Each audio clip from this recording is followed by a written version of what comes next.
मांग रहा हूं, न कपड़े मांग रहा हूं, सब कुछ यहाँ फ्री है।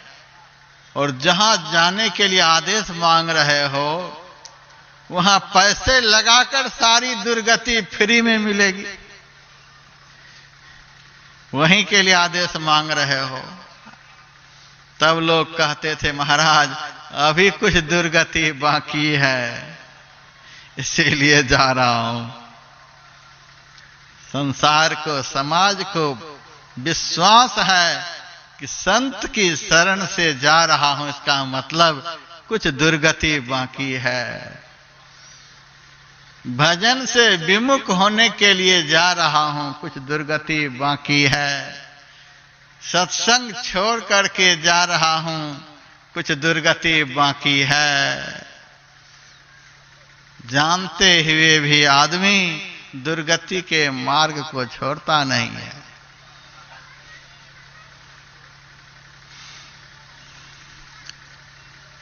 भगवान राम ज्ञान है। ज्ञान की यही परिभाषा है कि उसके साथ वैराग्य होता है। ज्ञान उसको कहते हैं जिसके साथ वैराग्य हो। सारी दुनिया की पुस्तकों का अध्ययन कर लिया, लेकिन यदि वैराग्य जीवन में नहीं, अनासक्ति की भावना जीवन में नहीं, संसार के भोगों से निर्लिप्तता का ज्ञान नहीं, तो वह शुष्क ज्ञान, उस ज्ञान से आपका कल्याण नहीं होगा। और वैराग्य का जन्म होता है भक्ति से। बिना भक्ति किए मन में वैराग्य का जन्म नहीं हो सकता। जैसे जैसे भजन का बल बढ़ेगा वैसे ही वैसे संसार का आकर्षण घटेगा। लोग घड़ी देख देख करके भजन करते हैं।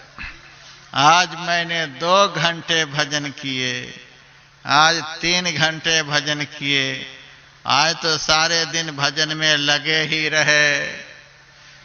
किसको सुना रहे हैं? लगे ही रहे, इतने घंटे भजन किए। इस तरह से बोल बोल कर केवल मन में अहंकार पैदा कर रहे हैं। भजन जब होता है, भजन जब चलता है, भजन जब बढ़ता है, भजन में जब मन लगता है, तो संसार के विषयों का आकर्षण उसी रफ्तार में घटता जाता है। दूसरे को कहने से कुछ भी नहीं होगा। अपने दिल में मापदंड रख करके भजन करना होगा।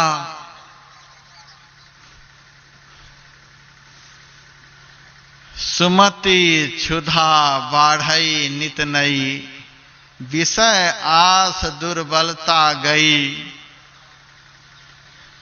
काकभूषण जी महाराज ने ऐसा गरुड़ जी से कहा, परमात्मा की भक्ति रूपी संजीवनी जड़ी का जो सेवन करता है, श्रद्धा रूपी अनुपान को साथ में लेकर उस जड़ी का जो परिपान करता है, सद्गुरु रूपी वैद्य के वचनों पर जो दृढ़ विश्वास रखता है, ऐसे भक्त की सुबुद्धि रूपी भूख बढ़ने लग जाती है। सुबुद्धि रूपी भूख बढ़े, सुबुद्धि रूपी भूख क्या है? भजन करने से मन कभी उबे नहीं, सत्संग से मन कभी उबे नहीं। लोग 1-1.5 घंटे के बाद ही घड़ी देखने लग जाते हैं। पता नहीं यह महात्मा कब तक में छोड़ेगा। मन की निरोगिता की यही पहचान है। भजन में हमारी वृद्धि हो रही है, भजन हमारा बढ़ रहा है, इसकी यही पहचान है कि सत्संग करने से मन कभी उबे नहीं, कभी मन तृप्त नहीं हो। भजन पर बैठने से मन कभी उबे नहीं, घंटों घंटे तक बैठे हुए हैं, लेकिन भजन से मन कभी तृप्त नहीं हो। सदा सत्संग और भजन से मन अतृप्त ही रहे, और करूं और करूं और करूं। ऐसा मन, ऐसी बुद्धि हमारी हो जाए, विषय आस दुर्बलता गई।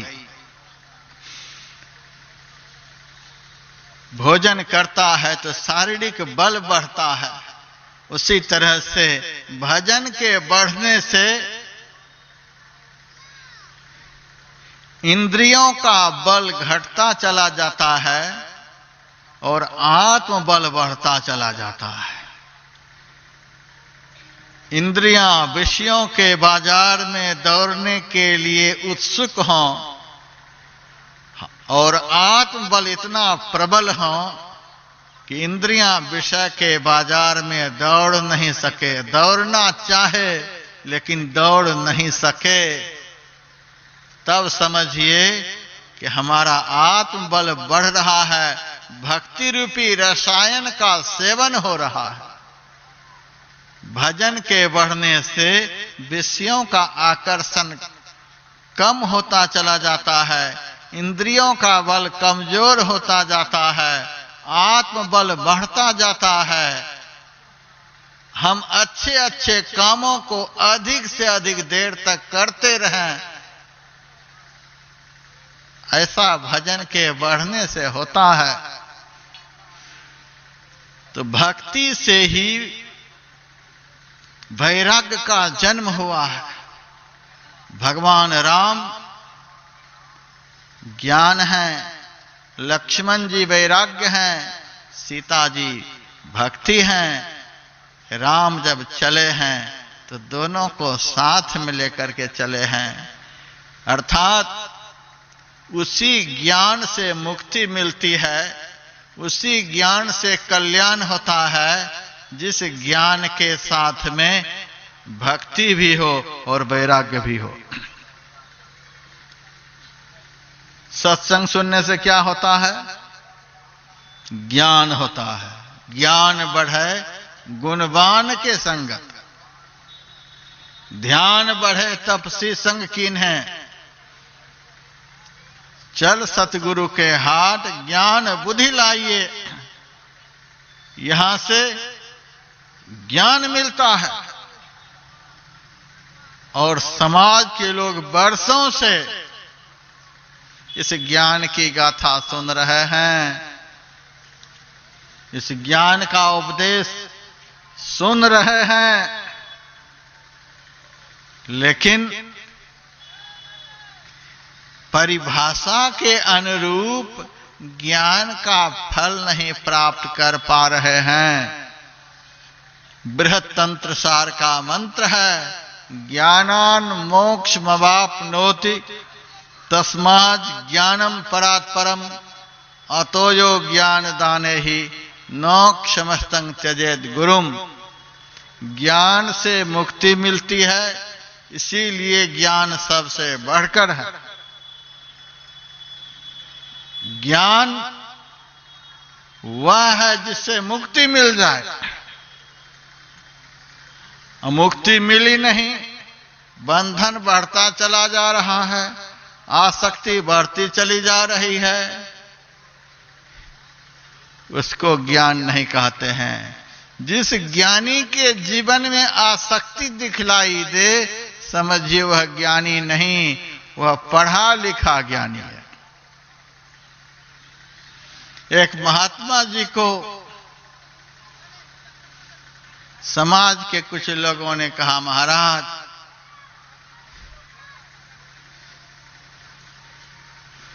आपके लिए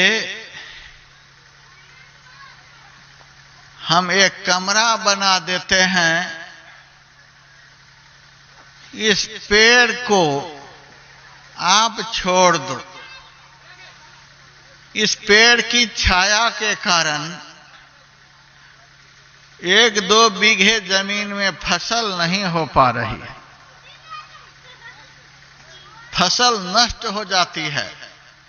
इस छाया के कारण महाराज हमारे बच्चे भूखों मरते हैं। बहुत विशाल पेड़ है महाराज, आपको रहने के लिए छोटा सा कमरा बना देते हैं। कितना लंबा चौड़ा शरीर है महाराज, आराम से उसमें रहना, लेकिन इस पेड़ की छाया को छोड़कर आप उस कमरे में रहो। उन्होंने कहा नहीं, हम रहेंगे तो इसी पेड़ के नीचे। 10 साल से रह रहे हैं, 10 साल से इस पेड़ के नीचे हम रह रहे हैं, इस पेड़ को नहीं छोड़ेंगे।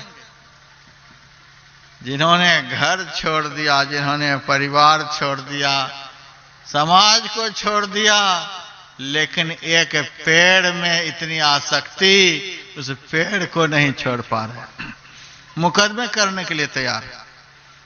10 साल से पेड़ के नीचे रह रहे, नहीं छोड़ेंगे इस पेड़ को। कमरा दे रहे हैं लेकिन पेड़ छोड़ने के लिए तैयार नहीं। इसको क्या कहेंगे हम? ज्ञानी कहेंगे। ज्ञान की यही परिभाषा है कि समाज के लिए संसार को कौन कहे, प्राण को भी छोड़ सकते हैं। जिस ज्ञान के साथ वैराग्य नहीं हो वह सूखा ज्ञान है, वह रूखा ज्ञान है। गुरुदेव के प्रवचन में है, रूखे ज्ञान से सामाजिक परिवर्तन नहीं हो सकता है। ज्ञान के साथ वैराग्य होना चाहिए।